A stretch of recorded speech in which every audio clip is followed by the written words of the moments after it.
إذن دائما أيها المسلم تعلق بالله، تعلق بالله، والله ثم والله ما خسر وما ندم من تعلق بالله. Et Allah Azza wa Jal, justement, il nous dit dans le Coran, il ordonne au prophète alayhi salatu wassalam de dire aux croyants, قُلْ لِلْمُؤْمِنِينَ يَغُضُّوا مِنْ أَبْصَارِهِمْ. Ô Muhammad, dit aux croyants d'abaisser leur regard. Et Ibn Abbas radiyallahu anhu, il nous dit, c'est le fait de baisser le regard quant aux choses qu'Allah Jalla wa ala déteste et interdit. Et de même, Abdullah ibn Zayd radiyallahu anhu, il nous dit, ici c'est le fait de baisser le regard concernant les choses qu'Allah Azza wa Jalla a interdit, et c'est le fait de détourner le regard, car il est impossible de baisser le regard sur chaque chose. Et ça va avec le hadith du prophète alayhi salatu wassalam, lorsqu'il nous dit que le premier regard est pour toi et le deuxième est contre toi. Et il nous dit alayhi salatu wassalam, comme le Hakim rapporte dans le Mustadrak, النظر سهم مسموم من سهام إبليس. Il nous dit que le regard est une flèche empoisonnée parmi les flèches de Iblis. Celui qui baisse son regard, lillahi azza wa jalla, أورثه الله عز وجل حلاوة يجدها في قلبه إلى يوم يلقاه.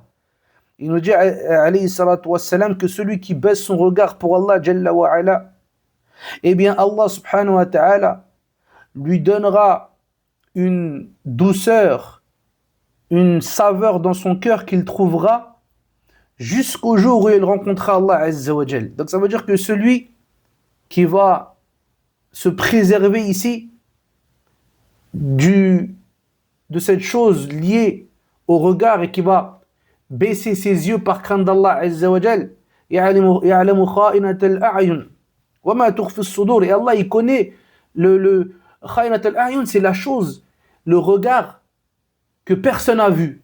C'est-à-dire toi tu es avec les frères et ici tu as jeté un coup d'œil sur une chose qu'Allah a interdit et personne n'a vu, mais Allah Jalla wa ala ici, il faut que tu saches que lui il l'a vu Azza wa Jal.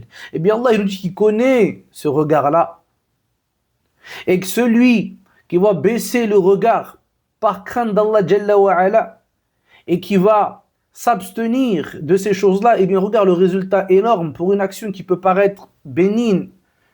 Et bien ici le fait que dans ton cœur tu trouves la saveur et la douceur de la foi jusqu'à Yawm al-Qiyamah.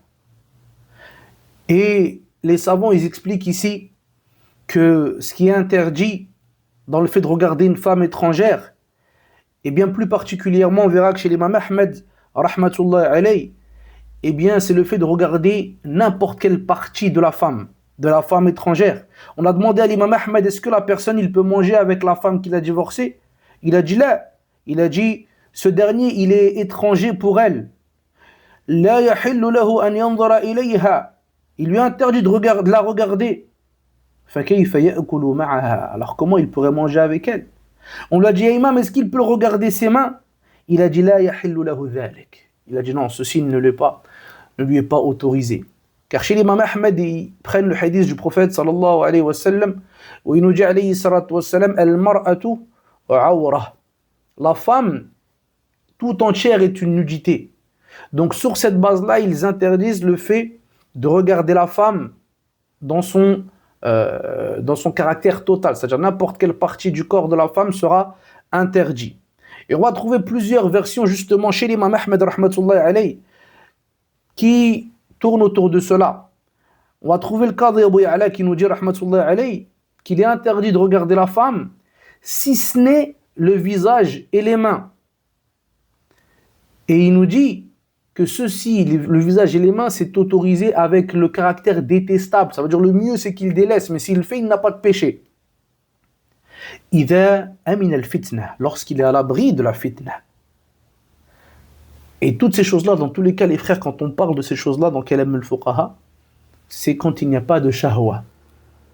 Lorsqu'il y a un désir, alors ici, le regard envers l'étrangère ou la femme qui n'est pas étrangère, sera interdit de manière absolue. Et on a un autre type de regard qui est un regard recommandé chez l'imam Ahmed, c'est le fait de regarder la femme qu'on souhaite épouser.